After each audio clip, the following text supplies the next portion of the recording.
आप लोग कृपया अपनी गीता निकाल लीजिए। भगवत गीता अध्याय 11 श्लोक संख्या 1 और 2। अर्जुन उवाच मदनुग्रहाय परमं गुह्यम् आध्यात्म संगीतम् यतत्वयोक्तं वचस्तेन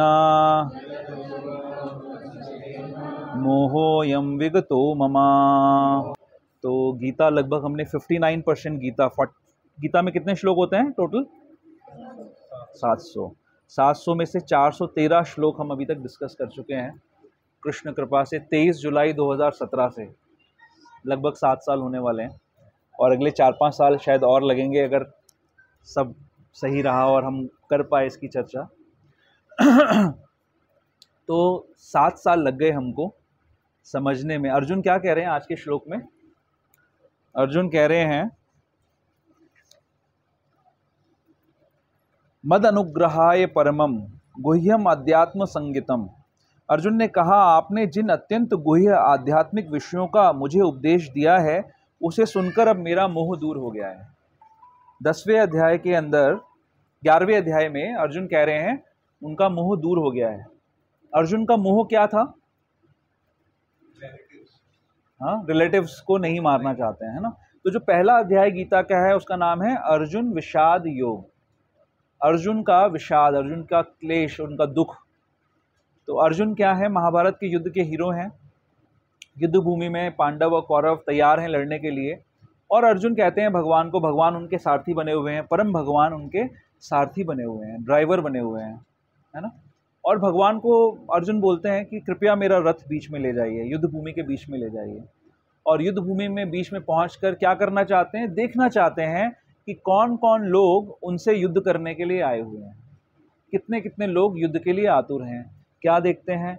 उनके स्वयं के पितामह जिनकी गोद में वो खेले हैं बचपन से, उनके गुरु जिन्होंने उनको सारी शास्त्र विद्या सिखाई है और जो उनको अपना सबसे प्रिय शिष्य मानते हैं, वो गुरु सामने लड़ने के लिए तैयार हैं।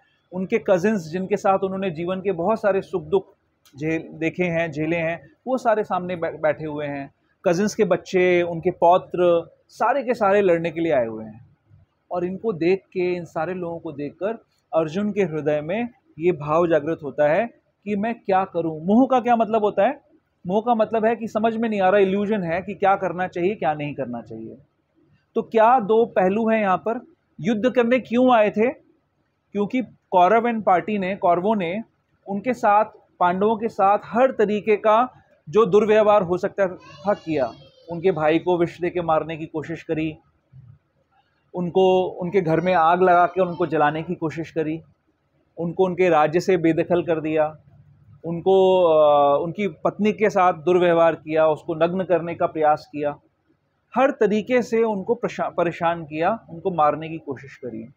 तो जो पांडवों की पत्नी द्रौपदी है, अच्छा एक सेकेंड, ऑनलाइन भक्तों को सुनाई दे रहा है, आवाज़ आ रही है प्रॉपर? प्लीज़ कंफर्म करिए।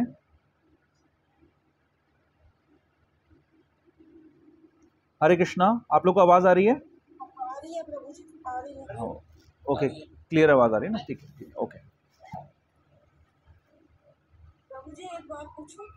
हाँ, अभी तो शुरू नहीं हुआ माता जी। पूछिए पूछिए। पूछा प्रभु जी आ गए, पहुंच गए? हाँ, ऊर्जा प्रभु पहुंच गए। Okay, that is a good question. माता जी डाउट क्या था ये मैं बाद में पूछूंगा आपसे। प्रभु जी इस उम्र में भी डाउट है माता जी को।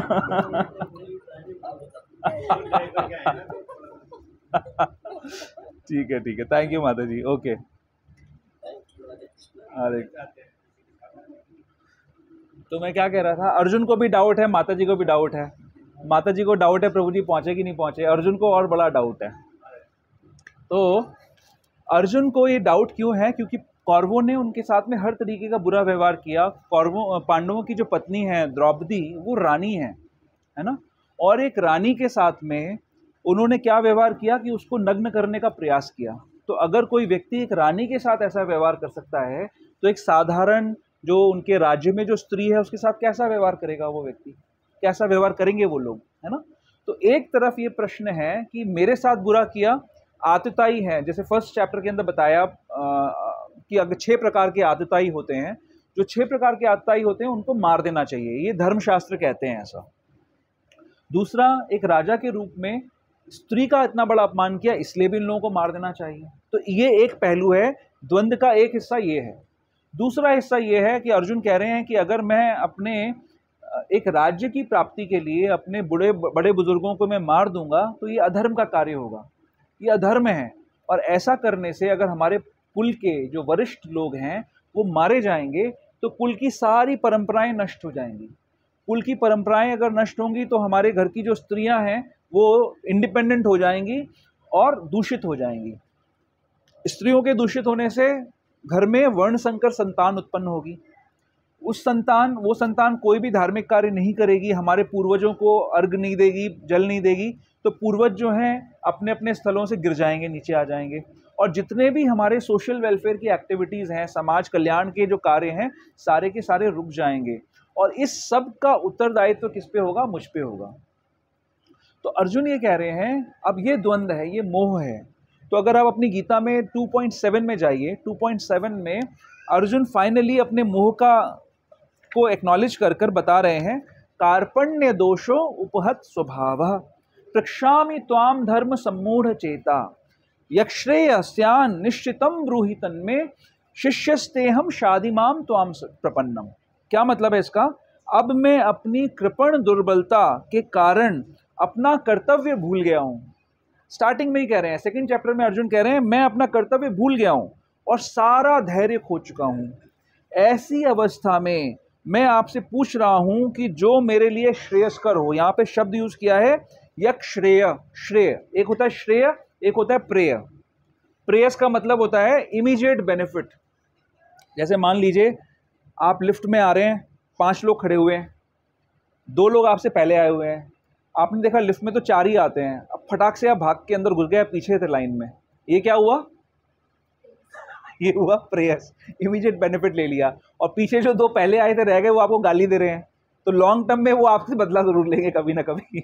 है ना, बहुत छोटा सा एग्जाम्पल बता रहा हूँ श्रेयस और प्रेयस का। यानी हम छोटी छोटी कच्चा लोभ करके कुछ इमीडिएट गेन अगर लेने की कोशिश करते हैं उसको कहते हैं प्रेयस। श्रेयस जो है लॉन्ग टर्म में धर्म के अनुसार जो सही कार्य है उसको करना, भले उससे इमीडिएट थोड़ा सा नुकसान हो सकता है लेकिन लॉन्ग टर्म में आप फायदे में रहेंगे। तो अर्जुन क्या कह रहे हैं, क्या बोल रहे हैं? मुझे श्रेय बताइए, श्रेयस बताइए, अच्छे से विचार करके निश्चित करके बताइए कि श्रेय किस चीज में होगा। हाँ, यह श्रेयस्यान् निश्चितम ब्रूहि तन्मे शिष्यस्तेहम शादिमाम त्वाम प्रपन्नम। मैं आपकी शरण ग्रहण करता हूं शिष्य के रूप में, आप मेरे गुरु की भूमिका ले लीजिए। तो यहां पर उस मोह की बात हो रही है जिसको 11वें अध्याय की शुरुआत में अर्जुन कह रहे हैं कि अब मेरा मोह दूर हो गया, अब मुझे कोई मोह नहीं रहा। तो भगवान ने दूसरे अध्याय से लेकर 10वें अध्याय तक जो भी बातें बोली उससे अर्जुन का मोह दूर हो गया। हम लोगों को 7 साल लगे, अभी हमारा मोह दूर अभी तक नहीं हुआ। 7 साल में हमने जितना पढ़ा वो भगवान ने 30 मिनट के अंदर बताया अर्जुन को। अर्जुन ने बोला मेरा मोह दूर हो गया। तो ये मोह क्या था, कैसे इस चीज़ को अर्जुन ने दूर किया, और इसके अंदर बड़े इंटरेस्टिंग शब्द यूज़ किए गए हैं इस आज के श्लोक के अंदर। मद अनुग्रहाय, फॉर एग्जाम्पल, मद अनुग्रहाय एक बड़ा इंपॉर्टेंट शब्द यूज़ किया गया है। तो पहले समझते हैं कि दूसरे अध्याय से 10वें अध्याय तक भगवान ने मोह दूर क्या किया। अर्जुन का एक डाउट था कि भाई ये मेरे जो बड़े घर के वरिष्ठ लोग हैं, अगर मैं उनको मार दूंगा तो फिर इस राज्य को मैं कैसे भोगूंगा, क्या फ़ायदा होगा। तो उनका जो प्रिमाइस है, अर्जुन ये सोच रहे हैं कि अगर मैं नहीं मारूंगा तो ये कभी मरेंगे नहीं। तो भगवान सबसे पहले इसी चीज़ को क्लैरिफाई करते हैं। भगवान ये बोलते हैं कि देखो, सांख्य योग बताते हैं भगवान कि देखो शरीर जो है वो तो मरेगा ही मरेगा, अगर तुम मारोगे तो भी मर सकता है, तुम नहीं मारोगे तो भी ये मरेगा। लेकिन जो अंदर जीवात्मा है, जो कि असलियत में हम हैं, हमारी पहचान जीवात्मा के रूप में है, असलियत में जो हम हैं ये कभी नहीं मरेगा। इसको कोई नहीं मार सकता, इसको ना तो कोई मार सकता है, ना कोई गीला कर सकता है, ना कोई सुखा सकता है, ना कोई आग लगा सकता है, ना कोई काट सकता है। ये भगवान बताते हैं, उसके अंदर कोई बदलाव नहीं होता। तो इसलिए तुम किस चीज़ के लिए दुख कर रहे हो? तुम उन चीज़ों के लिए दुख कर रहे हो जो दुख करने योग्य नहीं है। यानी कि क्या, कि तुम उस शरीर के लिए दुख कर रहे हो जो शरीर मरेगा ही मरेगा, और उस आत्मा को तुम पहचान नहीं रहे हो जो कभी मरेगी नहीं। अगर तुम समझ रहे हो कि तुम्हारे जो जितने सगे संबंधी हैं ये आत्मा है, तो फिर दुख करने का क्या पर्पस है, वो तो हमेशा रहेंगे। और अगर तुम ये शरीर समझ रहे हो इनको, तो ये तो वैसे भी मर जाएंगे। फिर भगवान अर्जुन को बताते हैं कि आपको बुद्धि योग करना चाहिए। बुद्धि योग का मतलब अपनी बुद्धि का इस्तेमाल कर कर अपनी एक्टिविटीज़ को भगवान की सेवा में लगा देना चाहिए। क्यों लगा देना चाहिए, फिर इस बात को भगवान इलैबोरेट करते हैं। क्यों लगा देना चाहिए, भगवान बोलते हैं अर्जुन को कि अर्जुन, अभी तक जो तुम्हारी कॉन्शियसनेस है ये इस बात पे सारी निर्भर कर रही है कि तुम्हें क्या चाहिए, तुम्हें क्या अच्छा लगेगा, तुम खुश होगे कि नहीं होगे। जबकि ये जो प्रीमाइस है, ये जो प्लेटफॉर्म है, ये गलत है। तुमको ये सोचना चाहिए कि तुम हो कौन, तुम्हारी ड्यूटी क्या है। तो भगवान अर्जुन को बताते हैं कि तुम मेरा अंश हो, और अंश होने के कारण अंशी की सेवा करना तुम्हारा मेन कर्तव्य है। तो तुम्हें ये युद्ध इसलिए करना चाहिए क्योंकि मैं चाहता हूं। मैं किस लिए चाहता हूं, क्योंकि मैंने ये संसार, इसकी रचना करी है एक विशेष पर्पस के लिए, और ये जो कौरव एंड पार्टी हैं ये लोग उस पर्पस में बाधा बन रहे हैं, इसलिए तुम्हें ये युद्ध करना चाहिए। और अगर तुम ये युद्ध करोगे तो तुम किसी भी तरीके के पाप के बंधन में नहीं बंधोगे। अर्जुन क्या कह रहे हैं कि अगर मैं युद्ध करूंगा तो मैं पाप का भागीदारी बनूंगा। अब ये मिसअंडरस्टैंडिंग है, ये मोह है। भगवान क्लैरिफाई कर रहे हैं कि अगर तुम ये युद्ध नहीं करोगे तो तुम पाप के भागीदार बनोगे। पाप क्या है और पुण्य क्या है, तो भगवान बता रहे हैं धर्मम तु साक्षात भगवत प्रणीतम। धर्म जो है वो मेरी वाणी है, और जो व्यक्ति धर्म का पालन करेगा उसको पाप नहीं लगेगा, उसको पुण्य मिलेगा, और जो अधर्म का कार्य करेगा उसको पाप लगेगा।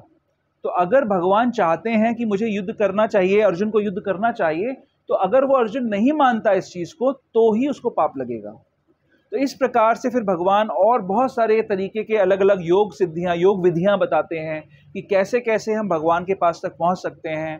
भगवान हर तरीके की सिद्धि को करने का, हर तरीके के साधन को करने का रिजल्ट है भगवान के बारे में दिव्य ज्ञान की प्राप्ति।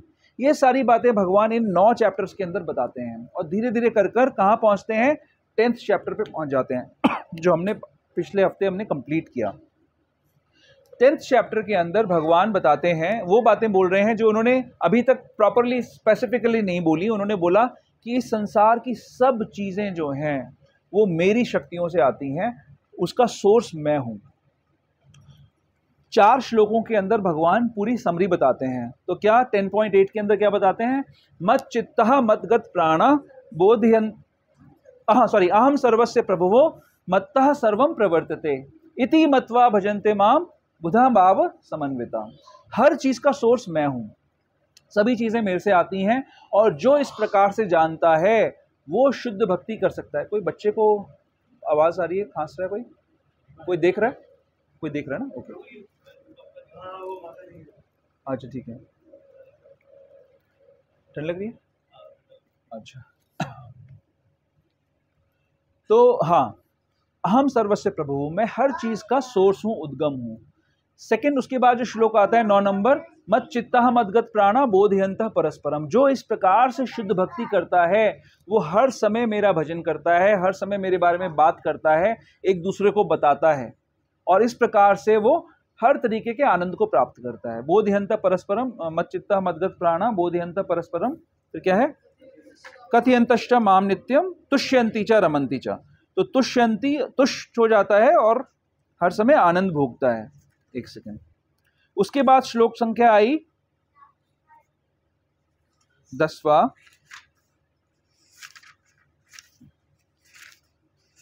हाँ, उसके बाद भगवान बताते हैं तेषाम सतत युक्ता नाम।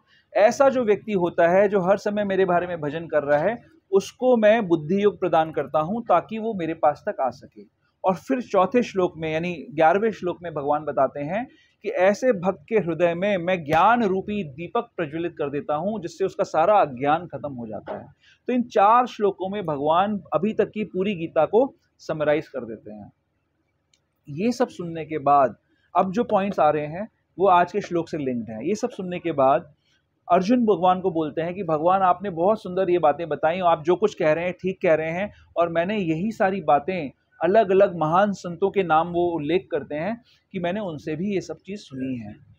वो बोलते हैं कि अर्जुन बोलते हैं कि मेरा मन आपकी इन बातों को सुनकर आपके बारे में सुनने से भरता नहीं है। तो अब आप आ जाइए 10.17 के अंदर। अब 10.17 के अंदर भगवान को एक रिक्वेस्ट करते हैं अर्जुन। वो कहते हैं, हे कृष्ण, हे परम योगी, मैं किस तरह आपका निरंतर चिंतन करूं और आपको कैसे जानूं? हे भगवान, आपका स्मरण किन किन रूपों में किया जाए? ये अर्जुन प्रश्न उठाते हैं 17 नंबर श्लोक में। और 18 नंबर श्लोक में कहते हैं कि हे जनार्दन, विस्तरेण आत्मनो योगम, विस्तार की बात करते हैं।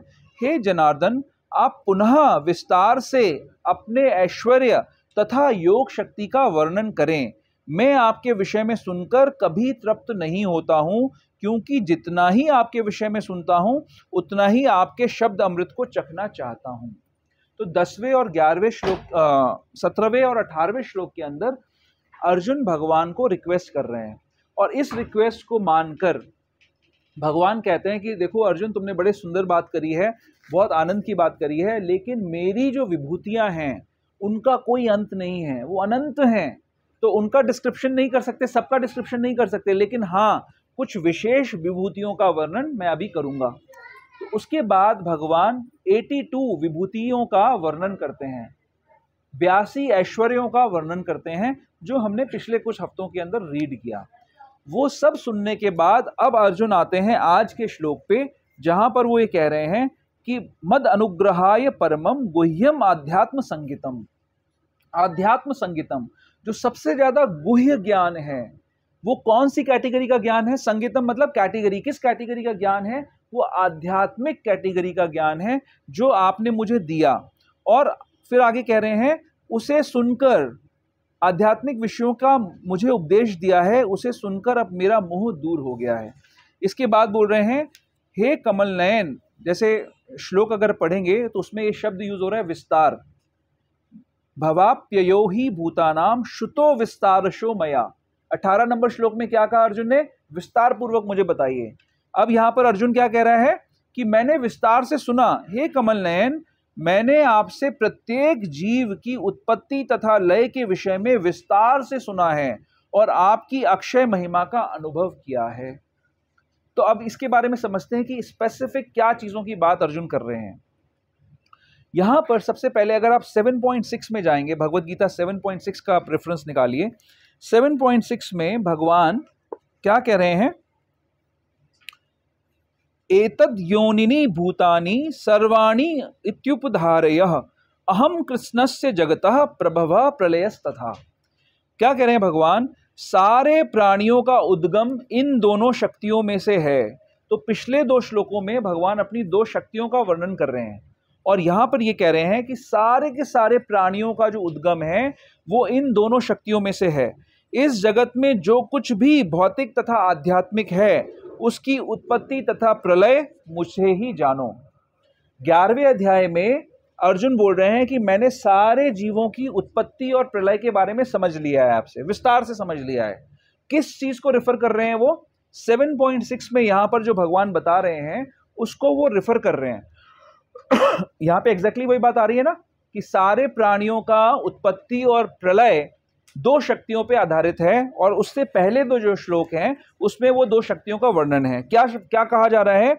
भूमिर आपो अनलो वायु खम मनो बुद्धिर्व एवच अहंकार इतियम में भिन्ना प्रकृतिर अष्टदा।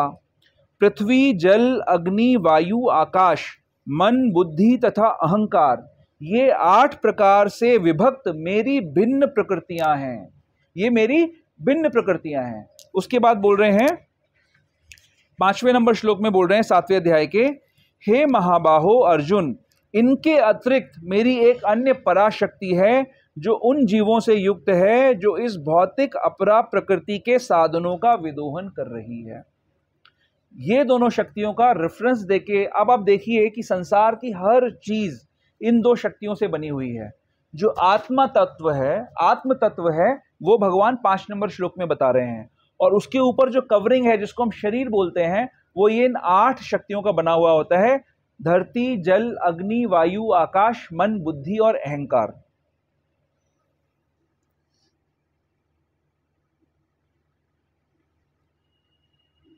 ओके, इन 8 शक्तियों का बना हुआ होता है। तो अर्जुन वहां पर इस चीज का रेफरेंस दे रहे हैं। अब आप देखिए, अर्जुन यहां पर बोल रहे हैं मद अनुग्रहाय। अनुग्रह का क्या मतलब होता है? कृपा, मर्सी, राइट। किस चीज को अनुग्रह कह रहे हैं? भगवान ने कुछ ज्ञान की बातें बताई जो कि अनुग्रह मानी जाती हैं, राइट। आज की डेट में जो ब्राह्मण लोग हैं, सो कॉल्ड ब्राह्मण्स हैं, जिनका काम है ये सब देना, अगर आप उनकी सोशल स्टेटस देखें, उनकी ओपुलेंस देखें, और उसके कंपैरिजन में आप ओपुलेंस देखें उन लोगों की जो कि और चीज़ों का ज्ञान दे रहे हैं, तो कौन ज़्यादा ओपुलेंट आप पाएंगे? किसको ज़्यादा ओपुलेंट पाएंगे? अभी एक अगर ट्रेनिंग इंस्टीट्यूट है, टीचिंग इंस्टीट्यूट है, जैसे फॉर एग्जांपल फिट्जी है, जिसमें इंजीनियरिंग करते हैं लोग, जाके इंजीनियरिंग की पढ़ाई करते हैं, फिट्जी वाले ज़्यादा रिच हैं या हमारे जो मंदिर के अंदर जो पुजारी होता है वो ज़्यादा रिच है? फिट्जी वाले ज़्यादा रिच हैं, राइट। इस तरीके का जो ज्ञान देने वाले, बहुत सारी तरीके का ज्ञान होता है ना। किस किस तरीके का ज्ञान होता है कि भाई आपको एजुकेशन कौन सी प्राप्त करनी चाहिए, योगा कौन सा, शरीर को फिट करने के लिए जो फिजिकल इंस्ट्रक्टर्स होते हैं वो भी एक तरीके का ज्ञान है, वो कौन सा करना चाहिए। और जब कोई व्यक्ति इन लोगों के पास जाता है, जैसे मैंने आजकल एक वो चलता है ना, फिजिक्स वाला करके कोई है, फिजिक्स वाला, राइट। तो फिजिक्स वाला ऐसा कुछ करते हैं ना कि वो 30 बच्चों को सिलेक्ट करते हैं और फिर वो सारे आईआईटी में मोस्टली निकल जाते हैं। ऐसी मूवी भी एक आई थी, राइट। अच्छा, वो सुपर 30 अलग है। पॉइंट वॉज, जो लोग ऐसी कोचिंग्स दे सकते हैं, उनसे कोचिंग प्राप्त करने के लिए लोग जो हैं लाइन लगा रहे हैं कि नहीं लगा रहे हैं? या आईआईटी में या एम्स में जाने के लिए लोग लाइन लगा रहे हैं कि नहीं लगा रहे हैं? और जब उनको एडमिशन मिल जाता है तो वो सोचते हैं कि नहीं सोचते हैं कि हमें बहुत बड़ी कृपा मिल गई? तो वो कौन सी कैटेगरी का ज्ञान दे रहे हैं वो, और क्या डिफरेंस है उस ज्ञान के अंदर और इस ज्ञान के अंदर? हाँ, बट हमारा एक्सपीरियंस क्या कहता है? हाँ हाँ बेटा बोलो। हाँ,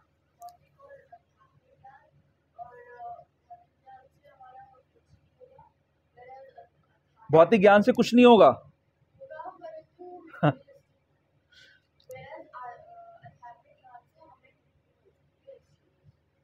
परफेक्ट। भौतिक ज्ञान से, राधिका कह रही है कि भौतिक ज्ञान से कुछ नहीं होगा, लेकिन थोड़ा थोड़ा कुछ होगा, लेकिन आध्यात्मिक ज्ञान से हमें मुक्ति मिल जाएगी, राइट। लेकिन फिर भौतिक ज्ञान इतना फेमस क्यों है? किस किस को मुक्ति चाहिए यहाँ पर? आपको अगर आज मैं बताऊं कि भाई बाहर आप निकलोगे और आपके लिए टिकट तैयार है, शरीर यहां छोड़ना है और मुक्त हो जाओगे आप, हाथ खड़ा करो, कितने लोग तैयार हैं? हाँ, सब तैयार है, सारे तैयार है सच में। सोच लो, ये जो आपने गले में हार वार पहने हुए हैं, कुंडल और ये सब पहने हुए, ये कुछ नहीं जाएगा ना। आपका कोई नई वाली गाड़ी भी नहीं जाएगी, घर भी नहीं जाएगा, शरीर भी नहीं जाएगा, सिर्फ आत्मा जाएगी।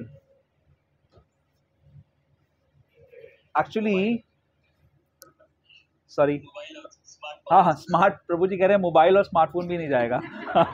अब तो बहुत मुश्किल हो गई। अब it is a very very difficult proposal. तो यहाँ पर अर्जुन जो है एक बड़ी इंपॉर्टेंट बात कर रहे हैं। वो बोल रहे हैं मद अनुग्रहाय, भगवान आपने बहुत बड़ा अनुग्रह किया है, क्योंकि आपने मुझे आध्यात्मिक कैटेगरी का ज्ञान दिया है। भौतिक ज्ञान बहुत सारा है, and as rightly said by Radhika कि उस ज्ञान का कोई फायदा नहीं है। लेकिन प्रॉब्लम यहाँ पर ये है कि हम सब थियोरेटिकली जानते हैं कि उसका कोई फायदा नहीं है, लेकिन एक्चुअली हृदय से हम सब यही समझते हैं कि उसका ही फायदा है। बहुत कम लोग ऐसे हैं जो इस पे रियल में फेथ करते हैं। तो प्रश्न ये है यहां पर कि सच क्या है, सत्य क्या है। अगर हम वाकई में इस पे फेथ करते हैं तो हमारा आचरण एकदम डिफरेंट होगा, हमारा जीवन जीने की शैली एकदम डिफरेंट होगी। और अगर हम इस पे फेथ नहीं करते हैं तो एकदम डिफरेंट शैली होगी हमारे जीवन जीने की। प्रभु जी का एक प्रपोजल है कि भौतिक ज्ञान का भी कुछ उपयोग है, उसको यूज करके हम मंदिर बना सकते हैं, राइट? यही कहना चाहते हैं ना प्रभु। ठीक है, भौतिक ज्ञान, जैसे एक उदाहरण लेता हूं, अच्छा पॉइंट है प्रभु जी का। ये इलेक्ट्रिसिटी है, राइट? अभी यहाँ पर एसी चल रहा है। इलेक्ट्रिसिटी को जब आप यूज कर रहे हैं एसी के अंदर तो क्या हो रहा है? ठंडी हवा दे रहा है। और जब सर्दियों का मौसम आ जाएगा तो आप हीटर में यूज करोगे, वो गर्म चीज देगा। तो जो भगवान की ये जो एनर्जीज हैं, भगवान अपनी इच्छा से इनको ट्रांसफॉर्म कर सकते हैं। जो भौतिक एनर्जी है वो आध्यात्मिक बन सकती है अगर वो आध्यात्मिक कार्य में यूज हो तो।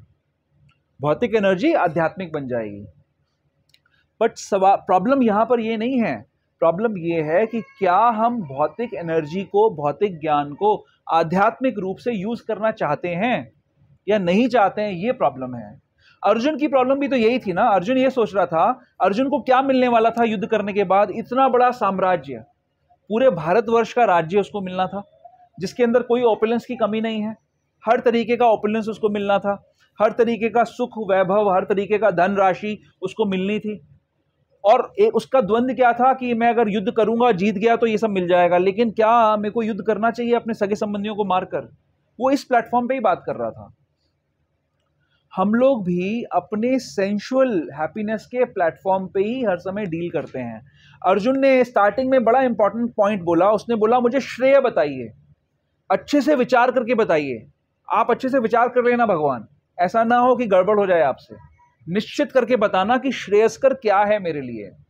लेकिन आप देखिए कि हम अपना पूरा जीवन जिस चीज के प्रति हम अपने आप को और अपने बच्चों को और अपने समाज को एक्सपोज करते हैं, क्या वो हम श्रेय के लिए एक्सपोज करते हैं? हम श्रेय के लिए एक्सपोज नहीं करते, हम प्रेयस के लिए एक्सपोज करते हैं। हम सारे अच्छी से अच्छी जो मॉडर्न सो कॉल्ड एजुकेशन है, जहां पर क्या सिखाया जाता है?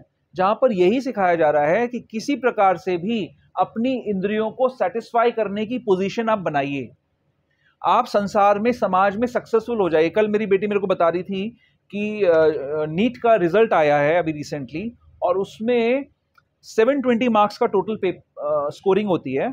और उसमें कितने लोग थे? हाँ,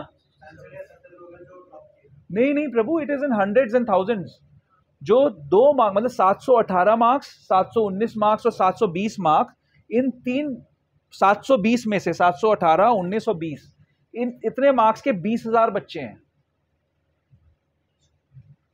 आप सोच सकते हैं कितना कंपटीशन है। अब उनको टीचर्स उनके क्या सिखा रहे हैं कि किसी तरीके से भी आपको 720, अगर बस चले तो 720 से ज्यादा लेके आने हैं। वो कैसे होगा? जैसे बीरबल की एक स्टोरी आती है कि एक सामने एक लकीर खींच दी और उसको बोला कि इसको बिना मिटाए, बिना टच किए आपको इसको छोटा करना है। तो बीरबल इंटेलिजेंट था, आप सबने कहानी सुनी है। उसने क्या किया, एक बड़ी लकीर उसके साथ खींच दी तो वो छोटी हो गई। अब इसका रिवर्स करते हैं।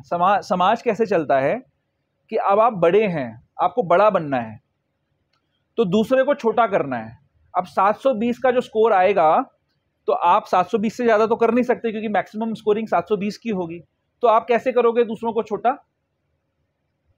जैसे वो एक मूवी नहीं आई थी, कौन सी, आमिर खान की, जिसमें वो मैगजीन, हाँ 3 इडियट्स में वो मैगजीन्स देता था, गंदी मैगजीन्स दूसरे स्टूडेंट्स को देता था ताकि वो उनका ध्यान उसमें चला जाए। करेक्ट? तो यही हो रहा है समाज के अंदर। क्या सिखाया जा रहा है समाज के अंदर? कि आपको साम दाम दंड भेद किसी भी तरीके से अपने आप को दूसरों से आगे करना है। किस चीज में आगे करना है? भोगने के लिए आपको आगे करना है। आप ऐसी सिचुएशन क्रिएट करिए ताकि आप अच्छे से संसार को भोग पाएं। लेकिन हमारी इंद्रियां कैसी हैं?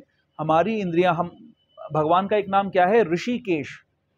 ऋषिकेश, ऋषिकेन ऋषिकेश सेवनम भक्तिर उच्यते। हम बोलते हैं कि अगर ऋषि के द्वारा, ऋषि का मतलब होता है इंद्रियां, और भगवान का नाम है ऋषिकेश। ऋषिकेश का मतलब क्या होता है? जो इंद्रियों का स्वामी है। तो जो सर्वेंट है, अगर वो स्वामी की सेवा करेगा तो वो सेटिस्फाइड रहेगा, और तभी वो सेटिस्फाई हो सकता है। अब हम लोग क्या कर रहे हैं? हम सारे जो जीव हैं, जो प्रेयस का प्रयास कर रहे हैं, वो क्या कर रहे हैं कि हम सभी लोग इंद्रियों के स्वामी बनना चाहते हैं। हम चाहते हैं कि हम इंद्रियों को खुद भोगें, बट ये इंद्रियां कभी हमारी सेवा में संतुष्ट नहीं हो सकती। जब हम इंद्रियों को भोगने का प्रयास करेंगे, कभी संतुष्टि नहीं आएगी। इसीलिए क्या होता है कि आजकल खास करके जो यंग बच्चे हैं, इंजीनियरिंग करने वाले और मेडिकल साइंस में जाने वाले, वो सुसाइड कर रहे हैं क्योंकि उनको सच में नहीं पता कि अब मैंने 718 भी ला दिए तभी भी मेरे को एडमिशन नहीं मिल रहा, जहाँ पे मुझे एडमिशन चाहिए एडमिशन नहीं मिल रहा मुझे उसके बाद भी, तो क्या करूँ मैं? और इतनी सारी इच्छाएं हैं मेरी, मुझे अगर मैं उस इंस्टीट्यूशन में मैं अगर पढ़ पाता तो फिर मैं सक्सेसफुल हो पाता, तो फिर मुझे अच्छी जॉब मिलती, तो फिर मैं अच्छे पैसे कमा पाता और फिर मैं सुखी हो पाता। तो अब तो कोई फायदा नहीं है, इस जीवन में तो कुछ नहीं होगा, अब मैं सुसाइड कर लेता। तो प्रॉमिस क्या है? ये सारे के सारे जो इंस्टीट्यूशंस हैं, हमारा जो पॉलिटिकल जितने भी लीडर्स हैं, जो समाज के लीडर्स हैं, जो फैमिली के लीडर्स हैं, वो सारे के सारे हमको क्या सिखा रहे हैं, क्या प्रॉमिस कर रहे हैं कि अगर आप भौतिक दृष्टि से अगर आप सफल हैं तो ही आप सुखी हो सकते हो। लेकिन उन्होंने, जो लोग ये प्रॉमिस कर रहे हैं, उन्होंने खुद अपने जीवन में ये बहुत बार ट्राई कर लिया है, वो सफल नहीं हुए हैं। अपनी इंद्रियों को तुष्ट करने में वो सफल नहीं हो पाए हैं। लेकिन अपने ऊपर जो निर्भर लोग हैं उनको वो यही सिखाते हैं कि आप अगर अपनी इंद्रियों को सेटिस्फाई करने के लिए करना चाहते हो तो आपको संसार में सफल होना पड़ेगा। आपको संसार में सफल होने के लिए हर प्रकार का प्रयास करना पड़ेगा, एड़ी चोटी का जोर लगाना पड़ेगा, तभी आप सफल हो पाओगे। यही हर कोई प्रॉमिस कर रहा है। हाँ, हर क्षेत्र में, करेक्ट। अभी मेरी किसी से चर्चा हो रही थी, वो मेरे को बता रहे थे वो व्यक्ति कि साइकोलॉजी वाला फील्ड बड़ा अच्छा है और साइकोलॉजिस्ट बहुत सक्सेसफुल हैं। तो फिर मैंने उनको रिवील किया, मैंने बताया कि सबसे ज़्यादा जो सुसाइड रेट है वो साइकोलॉजिस्ट के अंदर होता है। क्यों ऐसा होता है? ये मजाक की बात नहीं है, सीरियस बात है। क्यों ऐसा होता है? साइकोलॉजिस्ट के पास लोग जाते हैं, अपनी प्रॉब्लम शेयर करते हैं, संसार का सारा दुख। कितना दुख है संसार के अंदर? कितनी कैटेगरी का दुख है? 4 कैटेगरीज में आ जाएगा, या 4 कारणों से आ जाएगा। कैटेगरीज 3 है, आदि दैविक, आदि आत्मिक, आदि भौतिक। जन्म, मृत्यु, जरा, व्याधि। दुख किन चीजों का सोर्स क्या है? कि आहार, निद्रा, भय, मैथुन करना चाहता हूं, वो होता नहीं मेरे से। कोई बोलता है जी मुझे रात को नींद नहीं आती, कोई बोलता है जी मेरे को इतना ज्यादा नींद आती है मैं डिप्रेशन में रहता हूं हर समय, कोई बोलता है जी मैं बूढ़ा हो गया, मेरी इंद्रियां काम नहीं कर रही, मैं मैथुन नहीं कर पा रहा हूं, क्या करूं उसके लिए। कोई बोलता है कि मुझे भूख नहीं लगती, कोई बोलता है मुझे बहुत ज्यादा भूख लगती है, आदमी गेंडे के साइज का हो गया है ना। कोई बोलता है क्या रह गया, आहार, निद्रा, भय। कोई बोलता है जी मुझे भय लगता है, बहुत, हर समय मुझे भय लगता रहता है। यही तो प्रॉब्लम्स हैं सारी। अब वो पहुंच गए साइकोलॉजिस्ट के पास में और वो करेगा कुछ, क्या बोलते हैं उसको, रिग्रेशन, क्या बोलते हैं उसको, समथिंग, पास्ट लाइफ में ले जाने का कोशिश करेगा कि कभी आपके साथ क्या ट्रॉमा हुआ था जी। अरे भाई, पूरी लाइफ ही ट्रॉमेटिक है। पिताजी ने बचपन में बहुत पीटा, माताजी ने बहुत पीटा, वो भी ट्रॉमा था। स्कूल में टीचर्स ने पीटा, वो भी ट्रॉमा था। पिछले जन्मों में भी बहुत सारा ट्रॉमा मिला। हाँ, हिप्नोटिक रिग्रेशन, राइट। तो साइकोलॉजिस्ट बोलता है जी आपकी पास्ट लाइफ में आपका जो ट्रॉमा था उसके बारे में हम डिस्कशन करेंगे और फिर आपका ट्रॉमा दूर हो जाएगा, आप सही हो जाओगे। उसका ये सोल्यूशन है। भगवान का क्या सोल्यूशन है? कितने लोग जानते हैं पिछली लाइफ में क्या थे? अगर आप ज्योतिषी के पास जाओगे तो बोलेगा पिछली लाइफ में आप राजा थे इस जगह के। दूसरे को बताएगा जी आप तो ब्यूटी क्वीन थे। कोई बताता है कि पिछली लाइफ में आप गधे थे? कोई ज्योतिषी किसी को ये नहीं बताता कि आप पिछली लाइफ में गधे थे, बंदर थे, भालू थे, भेड़िया थे। सबको यही बताया जाता है कि पिछली लाइफ में आप बहुत सक्सेसफुल आदमी थे, राजा थे, कहीं के प्रधानमंत्री थे, ब्रह्मा थे, ताकि तभी दान दक्षिणा भी मिलती है ना? ऐसा होता है ना? तो भगवान का, साइकोलॉजिस्ट का सोल्यूशन ये है कि हिप्नोटिक रिग्रेशन करके, पास्ट ट्रॉमास को रिवील करके मैं उसको सॉल्व कर दूंगा, और वो सुसाइड कर लेता है बाद में साइकोलॉजिस्ट। भगवान का सोल्यूशन क्या है कि पास्ट ट्रॉमास को हमें भुला देते हैं भगवान। नहीं तो हम जी नहीं पाएंगे। अगर हम अपनी हर पुरानी लाइफ में हम कितनी बार मरे हैं ये हमें ध्यान करने को मिल जाएगा तो हमें जीना मुश्किल हो जाएगा हमारा। कितनी बार हमारे जो प्रियजन है हमसे बिछड़े हैं, अगर ये याद रहे हमें तो जीना मुश्किल हो जाएगा। तो भगवान क्या करते हैं, मत्तः स्मृतिर ज्ञानम अपोहनम च, मैं स्मृति हर देता भी हूँ और हर भी लेता हूँ। वो ट्रॉमा जो है उसकी याददाश्त हटा देते हैं, लेकिन वो एक्सपीरियंस हमें पता रहता है, हमें पता है कि संसार में दुख है, इसीलिए हमें डर लगता है। जब कोई अग्नि के सामने जाता है तो उसको डर लगता है, क्योंकि पुराना एक्सपीरियंस है उसको कि अग्नि में हाथ जल जाता है हमारा। भगवान का सिस्टम दूसरा है। तो साइकोलॉजिस्ट के साथ में प्रॉब्लम ये है कि उनको प्रॉब्लम का सोल्यूशन नहीं पता, उनको ये नहीं पता कि ये संसार दावानल है। उनको भगवान के रूप में या भगवान के किसी रिप्रेजेंटेटिव ने ये नहीं बताया कि ये संसार में शरीर नश्वर है, ये तो मरेगा ही मरेगा, इसका एक पर्टिकुलर उपयोग है, एक पर्पस के लिए दिया गया है, आत्मा कभी नहीं मरेगी। जैसे ही ये व्यक्ति को पता लगता है कि आत्मा अमर है, उसका भय खत्म हो जाता है। आत्मा अमर है, मैं तो आत्मा हूं, तो फिर भय किस चीज का। गीता पढ़ने के बाद सबसे पहला काम ये होता है कि हम निर्भय बन जाते हैं। क्यों निर्भय बनते हैं? क्योंकि हमें यह पता लग जाता है कि हमें डरने की जरूरत क्या है, ये शरीर तो वैसे भी नश्वर है। जैसे हमारे कपड़े पुराने हो जाते हैं और जब हम नए कपड़े लाते हैं तो नए कपड़े लाने के बाद आदमी खुश होता है, दुखी होता है? क्या बोलते हो आप लोग? हाँ, खुश होता है, पति दुखी होता है कि पैसे देने पड़ते हैं लेकिन वैसे जनरली आदमी जो पहन रहा है वो खुश होता है ना। तो वो खुश हो जाता है क्योंकि उसको नया कपड़ा मिल गया, पुराने कपड़े खराब थे। इसी प्रकार पुराना शरीर बेकार था, वो छोड़ दिया, तो दुखी नहीं होता वो आदमी जो ज्ञान में है, जो जानता है। तो जो सारे के सारे समाज के लीडर्स हैं, भले वो पॉलिटिशियन हो या फैमिली का लीडर हो या साइकोलॉजिस्ट हो या टीचर हो, उनको ये सोल्यूशन नहीं पता। लेकिन हम सब सोचते हैं कि इसने मेरे बड़ा कल्याण कर दिया, अनुग्रह कर दिया मेरे ऊपर, मेरे पे कृपा कर दी, मुझे ये ज्ञान दे दिया कि संसार में कैसे जीना है, कैसे मैं डॉक्टर बनूंगा, कैसे इंजीनियर बनूंगा, तो ये मेरे पे बड़ी कृपा हो गई।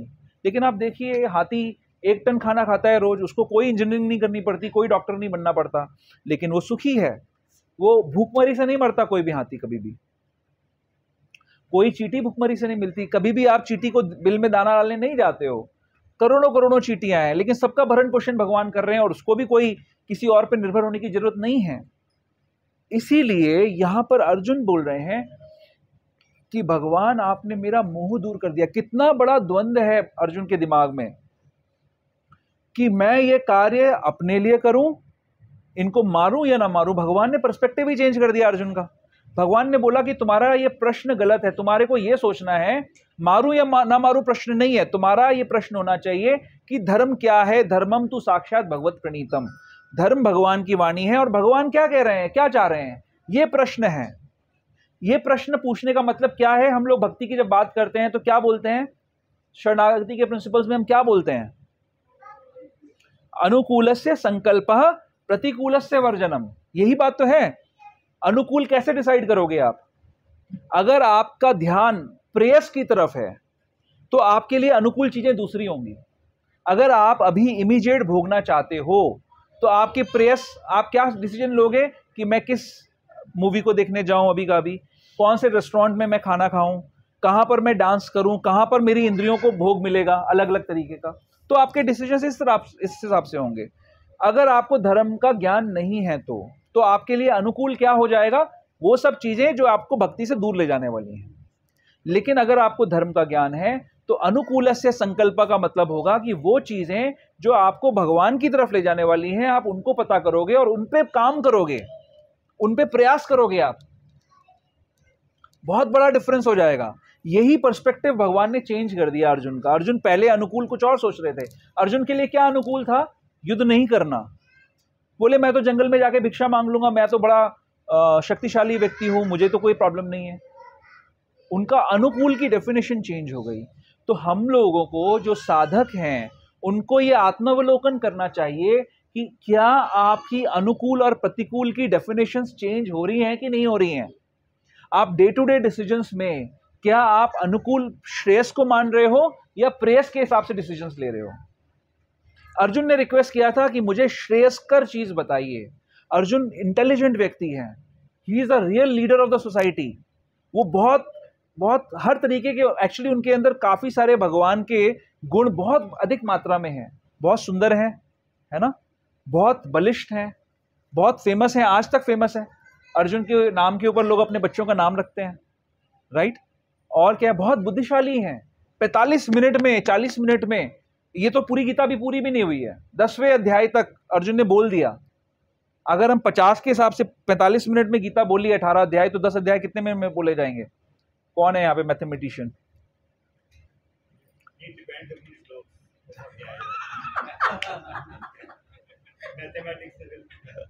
ठीक है ठीक है, तो चलो लगभग मान लो कि 30 मिनट में बोल दी होगी, तो 30 मिनट के अंदर अर्जुन ने गीता समझ ली। इसका मतलब बहुत इंटेलिजेंट होंगे ना, हमें अभी भी समझ में नहीं आ रही है। हर तरीके के गुण अर्जुन के अंदर हैं। तो अर्जुन अगर जो कुछ कह रहे हैं उसको समझना हमारे लिए श्रेयस्कर है।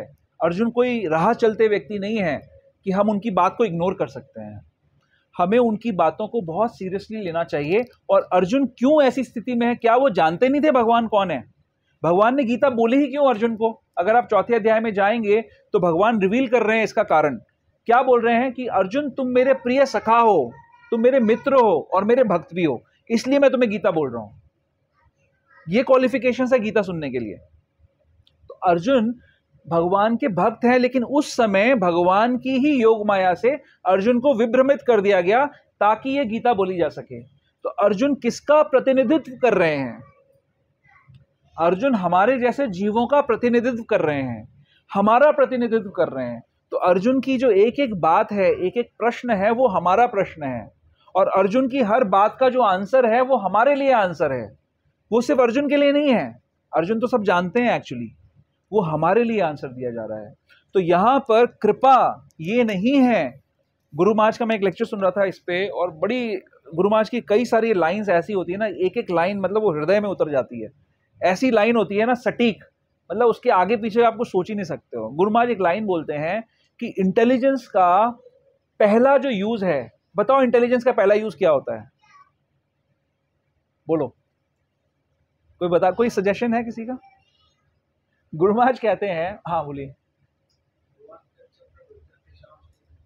बजताम प्रीति पूर्वकम, ये तो है, मैं मतलब ठीक है, ये तो सही बात है, बट गुरु महाराज क्या बोलते हैं, अमेजिंग लाइन बोलते हैं। वो बोलते हैं इंटेलिजेंस का पहला यूज ये है, ये डिटरमाइन करना कि इंटेलिजेंस यूज कहां करी जाए।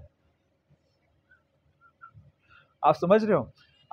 संसार के अंदर जितने भी काम हो रहे हैं, अभी जैसे मोदी जी को इलेक्शन में जितनी एक्सपेक्टेशन थी उससे कम वोट आए, और जिससे बिल्कुल एक्सपेक्टेशन नहीं थी उससे बहुत ज़्यादा वोट आ गए, तो किसी ने अपनी इंटेलिजेंस का यूज़ किया होगा ना कहीं तो, तभी ऐसा हो पाया ना। कुछ अचंभित करने वाला काम हुआ तो तभी हुआ जब किसी ने अपनी इंटेलिजेंस का यूज़ किया होगा।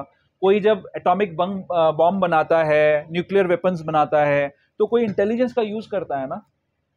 किसी ने कोरोना वायरस को बनाया लेबोरेटरीज के अंदर, तो किसी ने अपनी इंटेलिजेंस का यूज़ किया ना। तो इंटेलिजेंस यानी बुद्धि, वो कुबुद्धि भी हो सकती है और सुबुद्धि भी हो सकती है। तो आप जो बता रहे हैं वो सुबुद्धि है। तो इंटेलिजेंस का पहला काम गुरु महाराज कह रहे हैं कि ये डिटरमाइन करना है कि इंटेलिजेंस यूज कहां करी जाए। अगर यहां पे गलती कर दी तो सारा का सारा काम उल्टा हो जाएगा। तो पहली चीज अर्जुन यहां पर बोल रहे हैं कि भगवान मद अनुग्रहाय परमम गुह्यम अध्यात्म संगीतम। एक एक शब्द चुन चुन के लिखा गया है इसमें। कौन सा ज्ञान चाहिए जो परम कॉन्फिडेंशियल है, गुह्य है, और कौन सी कैटेगरी का है? अध्यात्म संगीतम।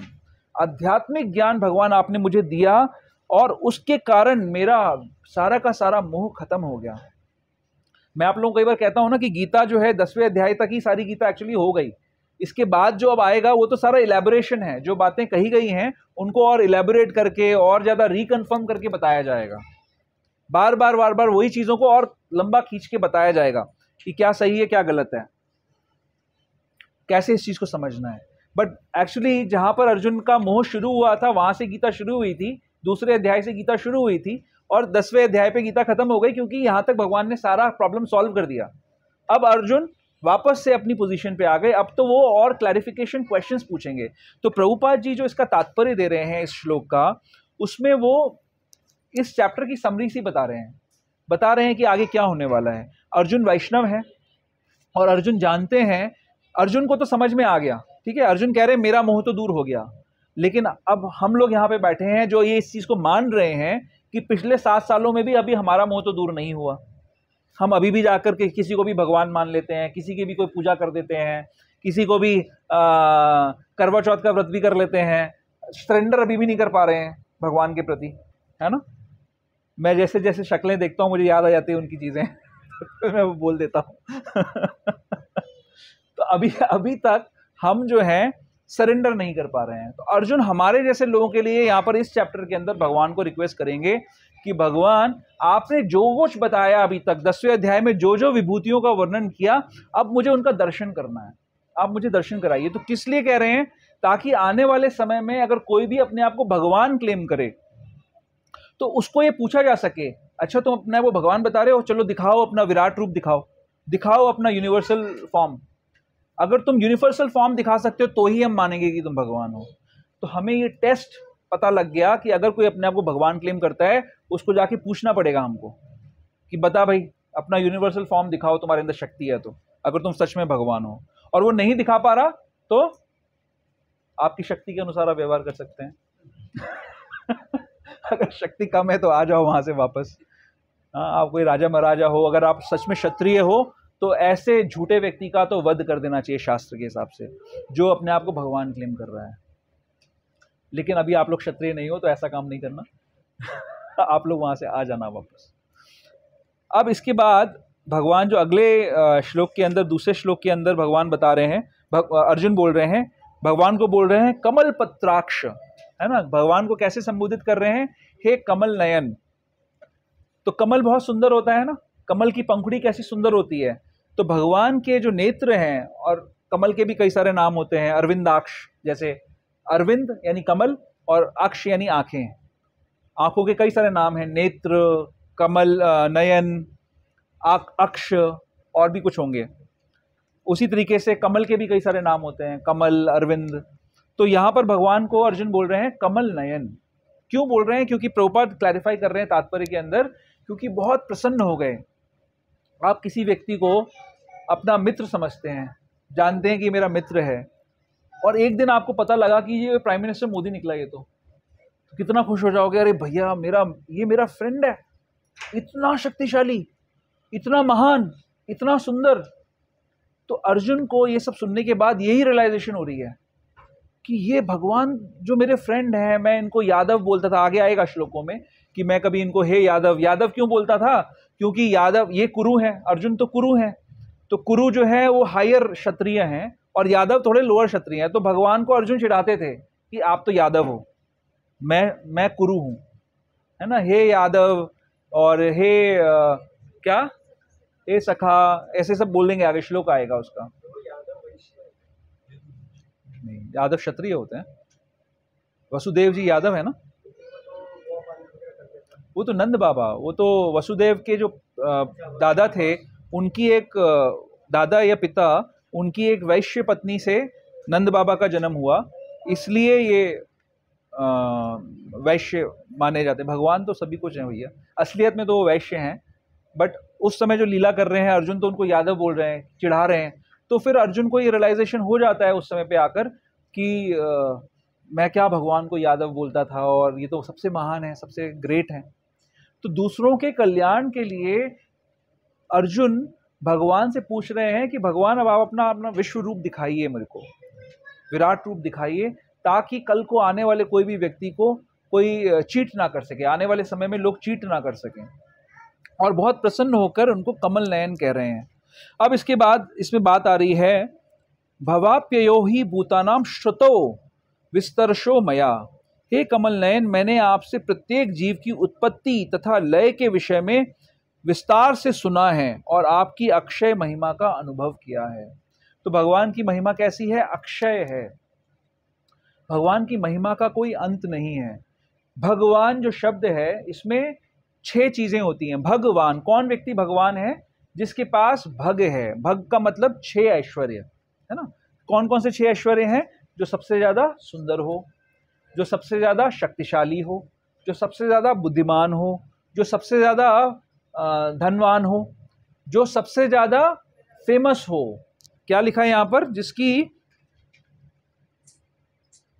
महिमा, जिसका महिमा सबसे ज्यादा विशेष हो। 5000 साल पहले भगवान आए, आज भी जन्माष्टमी मना रहे हैं हम लोग, है ना। गांधी जी थोड़े समय पहले आए, अब गांधी जयंती पे लोग उनको गाली देते हैं और कुछ नहीं करते हैं। इनफॉर्मली, फॉर्मली तो करना पड़ता है लोगों को, पॉलिटिशियंस को एटलीस्ट करना पड़ता है। तो कोई व्यक्ति थोड़े समय के लिए बस फेमस रहता है, बट भगवान की फेम जो है हमेशा रहती है। छठा क्या है? जो सबसे ज़्यादा वैरागी हो, सबसे ज़्यादा जिसके हृदय के अंदर वैराग्य हो। तो ये 6 क्वालिटीज जिसके अंदर पूरी मात्रा में है, वो व्यक्ति भगवान है। तो यहाँ पर क्या कहा जा रहा है कि भगवान की महिमा अव्ययम है, जो कभी भी खत्म नहीं होती है। अवन भी बनेगा।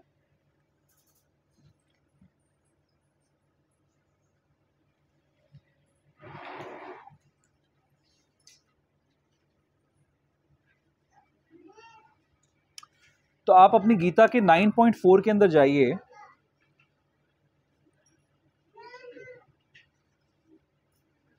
हम्म 9.4 के अंदर भगवान कह रहे हैं, मया ततम इदम सर्वम जगत अव्यक्त मूर्तिना मतस्थानी सर्वभूतानि न चाहम तेषव अवस्थिता। यह संपूर्ण जगत मेरे अव्यक्त रूप द्वारा व्याप्त है। समस्त जीव मुझ में हैं, किंतु मैं उनमें नहीं हूँ। तो यहाँ पर जो अव्ययम शब्द यूज किया गया है वो भगवान के लिए एक और तरीके से भी है। हरे कृष्णा। वो भगवान के लिए एक दूसरे रूप से भी है। भगवान के अंदर कोई भी विकार कभी भी उत्पन्न नहीं होता। तो जैसे हम सब ने देखा कि भगवान की शक्तियां हैं जिससे हर चीज बनी हुई है, जो 7.6 में आपने पढ़ा, राइट। 2 प्रकार की शक्तियां हैं, उनसे हर चीज बनी हुई है। फिर 9.4 में भगवान कह रहे हैं कि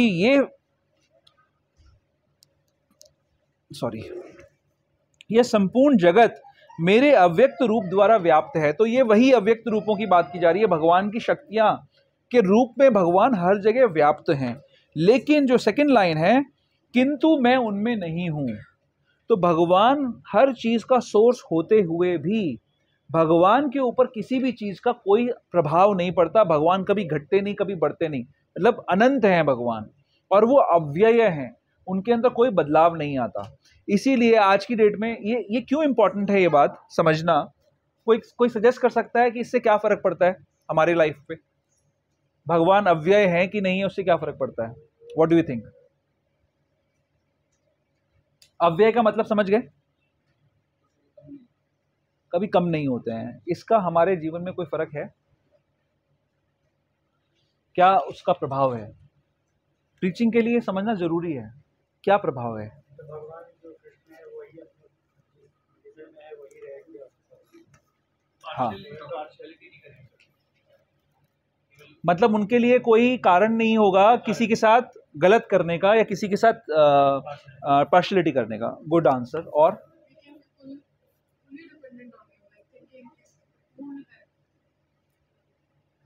और प्रैक्टिकल जाइए माता जी, प्रैक्टिकल आप बता सकती हैं आंसर, और प्रैक्टिकल सोचिए।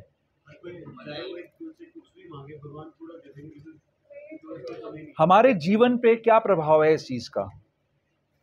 प्रायोरिटीज हमारी, और लाइक जो हमारा गोल्स हैं, प्रायोरिटीज हैं, जिनको हम महत्व देते हैं, उस पे प्रभाव आएगा। ठीक है, प्रायोरिटीज पे और हमारे गोल्स पे प्रभाव आएगा। राधिका? ओके, थोड़ा सा पास पहुंच गए आप। हर जीव का वो पालन पोषण करते हैं। और बताओ, और थोड़ा स्पेसिफिक जाओ, प्रैक्टिकल हमारी लाइफ पे इसका क्या प्रभाव है? आप और पास पहुंच गए। वी कैन बी हैप्पी, और थोड़ा सा और।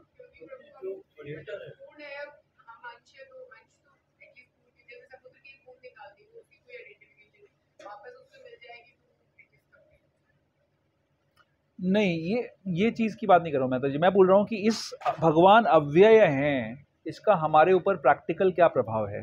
प्रैक्टिकली हमारे को क्या इससे फायदा मिलता है ये जानने से? जैसे अगर हमारे माता पिता, अगर हमें समझ में आता है कि they have all the resources, तो बेटा है वो ये सोचता है कि there is no need to worry, no problem will come, कभी कोई दिक्कत नहीं आएगी। हाँ, उसी तरह से अगर हमारे परम पिता, ठीक है, आप एकदम काफी पास पहुंच गए। मैं यही बात आपको कह रहा था। संसार का नेचर क्या है? संसार का नेचर है दुखालयम अशाश्वतम। हर कोई व्यक्ति दुखी है संसार में, हर किसी के कष्ट हैं। कुछ लोग लेकिन ऐसे हैं जो भगवान के प्रति श्रद्धा रखते हैं और वो भगवान का भजन करते रहते हैं। किसी किसी के जीवन में इतने महान कष्ट हैं कि वो भगवान पर से अपना विश्वास खो देते हैं। कष्टों में ओवरवेल्म हो जाते हैं, कष्टों को झेल नहीं पाते हैं। अगर हमें ये पता हो कि भगवान अव्यय हैं, भगवान पहले तो क्या है, सर्वशक्तिमान है, उनके पास सारी शक्तियां हैं, उनकी शक्ति कभी डिप्लीट नहीं होती। वेस्टर्न समाज में स्पेशली वर्ल्ड वॉर 2 के बाद में, वर्ल्ड वॉर 2 में क्या हुआ कि जर्मनी की बात बताता हूँ आपको क्लियर हो जाएगा एग्जाम्पल। वर्ल्ड वॉर 2 में काफ़ी सारे जर्मन्स मारे गए, है ना, किसी का पति, किसी का पिता, किसी का पुत्र, किसी का भाई, सब मारे गए ये लोग। जो घर पे स्त्रियां थीं वो रह गईं, कोई विधवा बन गई, किसी का पिता चला गया, किसी का पुत्र चला गया। तो जर्मन्स बड़े गॉड फियरिंग हुआ करते थे, तो उन्होंने अपना फेथ लूज कर दिया, थिंकिंग कि as if Krishna is dead, God is dead, भगवान मर चुका है, तभी तो उसने मेरी मदद नहीं करी, तभी तो मेरे पिता, क्योंकि सब प्रे कर रहे थे भगवान से कि हमारा पति, हमारा पिता, हमारा पुत्र, हमारा भाई वापस आ जाए, बच के आ जाए किसी तरीके से। वो तो आए नहीं। तो लोगों ने क्या सोचा कि क्योंकि वो नहीं आए, इसके लिए इसका मतलब ये है कि भगवान एग्जिस्ट ही नहीं करता। आप समझ रहे हो इस बात को? क्योंकि उनका इस बात पे विश्वास नहीं था कि वो भगवान अव्यय है, वो खत्म नहीं हो सकता। तो जो फिलॉसफी को समझता है, अब आप भागवतम के एक श्लोक से इसको लिंक करो, तत्ते अनुकंपाम सुसमीक्षमाणो, क्या है आगे, भुंजान एवान कृतम विपाकम, आगे का भूल गया मैं, 10.14.8 निकालोगे भागवतम का बेसिक, हाँ यज्ञ, हाँ क्या है आगे, हाँ विद्धन नमस्ते, विद्धन नमस्ते। ओके, समरी इसकी ये है, ब्रह्मा जी स्तुति कर रहे हैं भगवान की, और वो बोलते हैं कि जो व्यक्ति, जो जीव अपने ऊपर आए हुए कष्टों को ये समझकर सहन करता है कि ये मेरे ही कर्मों का फल है, मुझे तो इससे ज़्यादा कष्ट मिलना चाहिए था, भगवान ने कृपा करी है और मुझे कम कष्ट दे रहे हैं, और इस प्रकार से वो भगवान के भजन में लगा रहता है, वो उसको ऐसा वो हो जाता है जैसे कि वो भगवान का उत्तराधिकारी हो, उसको वैसी कृपा मिल जाती है। अब आप इन दोनों बातों को लिंक करिए। जीवन में कष्ट किसके नहीं है? हर किसी के जीवन में कष्ट है, हर किसी को यही लगता है कि मेरे जीवन के कष्ट सबसे बड़े हैं। लेकिन अगर हम ये भाव रखें कि भगवान अव्यय हैं, वो तो खत्म हुए नहीं है, उनकी शक्तियां खत्म नहीं हुई हैं, और वो हमारे पिता भी हैं, और वो हमसे प्रेम भी करते हैं, और उसके बावजूद मेरे जीवन में कुछ कष्ट आ रहा है, तो इसका मतलब भगवान का दोष नहीं है, दोष मेरे ही पुराने कर्मों का है, और मैं तो इससे ज्यादा कष्ट मेरे को मिलने चाहिए थे, लेकिन भगवान कृपा करके मुझे कम कष्ट दे रहे हैं। ये सही बात है, ये सोचना सही है, और ऐसा सोचने से हम इस स्थिति पे प्राप्त करेंगे जैसे कि हम भगवान के उत्तराधिकारी हो गए हों, वैसी कृपा हमें भगवान की मिल जाएगी। तो भगवान का अव्यय होना, ये जानना, ये बहुत इंपॉर्टेंट है। अगर आपका इस बात पे विश्वास नहीं है कि भगवान अव्यय हैं, तो आप ये मानोगे कि भगवान तो मर गया। जैसे वेस्टर्न फिलॉसफी में वो लोग ये कहते हैं आज की डेट में कि गॉड इज डेड नाउ, कि why do bad things happen to good people. उनके पास इस प्रश्न का उत्तर नहीं है, क्यों अच्छे लोगों के साथ बुरा होता है, उनके पास इस प्रश्न का उत्तर नहीं है। तो उन्होंने क्या कहा कि या तो भगवान है नहीं, या फिर वो मर गया। लेकिन हमारे पास भगवान का दिया हुआ दिव्य ज्ञान है, जिसके माध्यम से हम समझ सकते हैं कि हमारे जीवन में जो कुछ भी हो रहा है उसकी जिम्मेदारी सिर्फ और सिर्फ हमारी है। दूसरे लोग अगर उसमें कहीं पे कोई इक्वेशन में आते हैं तो वो तो सिर्फ निमित्त मात्र हैं, वो हमारे ही जीवन के कष्टों को हमें देने के लिए आए हैं, और वो सिर्फ निमित्त हैं। सारा का सारा दोष हमारा अपना है, सिर्फ हमारा इंडिविजुअली अपना है, और भगवान उसको भी कम करके हमें दे रहे हैं। ऐसा सोचने से हमारे जीवन के कष्ट धीरे धीरे करके धीरे धीरे खत्म हो जाएंगे, और हम भगवान के श्री चरणों में शुद्ध प्रेमा भक्ति को प्राप्त करेंगे, और उस प्रेमा भक्ति को प्राप्त करके हर समय हम आनंद में रहेंगे। इसमें एक और जो इस श्लोक के अंदर बात है कि जैसे अर्जुन कह रहे हैं कि विश्व रूप को दिखाइए, है ना, वो बात मेरी अधूरी रह गई, उसको पूरा कर लेता हूँ। विश्व रूप को दिखाइए, तो अब भगवान मान लीजिए दिखा भी रहे, अब भगवान तो वहां पर थे, भगवान ने तो दुर्योधन को भी दिखाया था, विराट रूप दिखाया था ना, पहले विश्व रूप दिखाया था उनकी असेंबली में, तो अर्जुन तो माना नहीं। तो ये पॉइंट भी इंपॉर्टेंट है कि हमारे पास भगवान को देखने की आंखें भी होनी चाहिए। सिर्फ ये कहना कि हमें दिखाओ तो हम देख लेंगे, ऐसा संभव नहीं है। कौन सी आंखें होती हैं? हाँ, प्रेम के चक्षु। प्रेमांजन श्रित भक्ति विलोचनेन संतः सदैव हृदयेषु विलोकयन्ति यम श्याम सुंदरम अचिंत्य गुण स्वरूपम गोविंदमादि पुरुषम तमहम भजामि। बहुत सुंदर श्लोक है ये।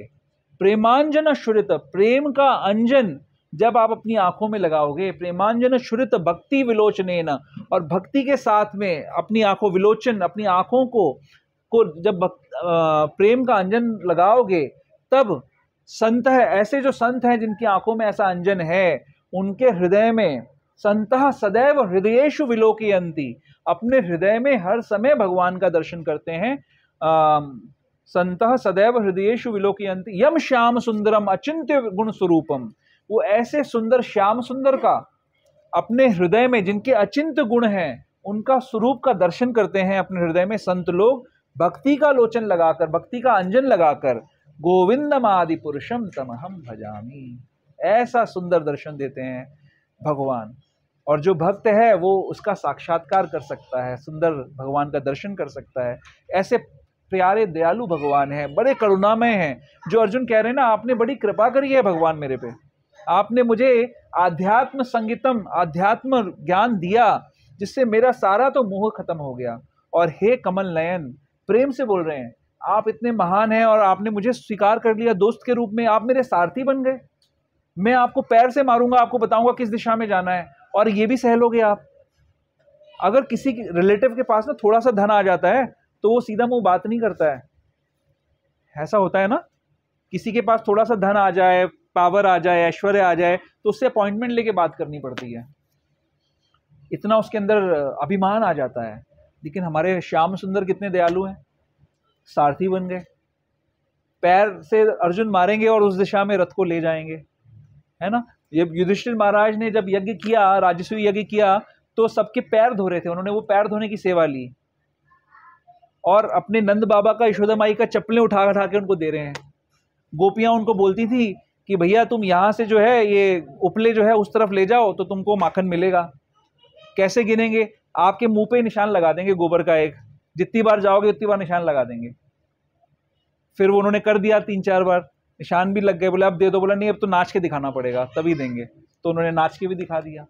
ऐसे भगवान हैं, ऐसे दयालु भगवान हैं। तो ऐसे दयालु भगवान के कृपा पात्र हम लोगों को ये सब सुनने को मिल रहा है। श्री प्रभुपाद और उनके शिष्यों की कितनी कृपा है कि हम ये सब सुन पा रहे हैं, समझ पा रहे हैं, जान पा रहे हैं, इसमें प्रवेश कर पा रहे हैं। ये बहुत बड़ी कृपा है। तो हमें इसका पूरा लाभ लेना चाहिए।